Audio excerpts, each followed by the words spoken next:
Hey everyone! While Charlie can't handle the tension right now and is busy staring out the window, I'm putting the Dreame L10s Pro Gen 3 to the ultimate test to see how it deals with obstacles. Just like the other models I tested, its LiDAR sensor allows it to map the room incredibly fast.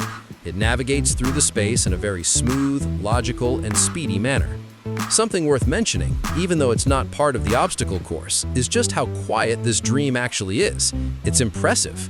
When I'm downstairs and I need to run the robot for a quick clean while I am in the same room, the Dreame is my go-to device. What I also really appreciate is what you see in the video. It is the only robot vacuum I've tested that manages to go under the legs of my chairs and stool, meaning it actually cleans those hard-to-reach spots that the S40 Pro and Xiaomi Robotvacuum 5 skip. When it encounters difficult obstacles, like for instance my coffee table, it navigates very cautiously, even if it clearly takes some effort to find its way. It had a hard time with my coffee table, but it didn't ram it through the room like the S40 Pro did. However, I did find a few disappointments during the test. As you can see here, it just pushes this crumpled piece of paper around instead of stopping and avoiding it. I really didn't expect that. But then, my biggest disappointment.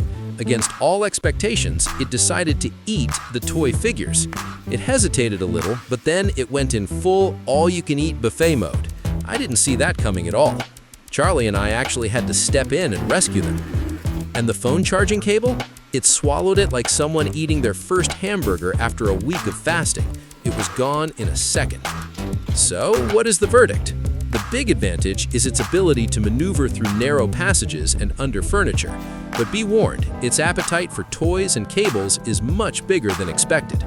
Overall, it is a great navigator with a very nice noise level, but it is important to know that it also has a big appetite.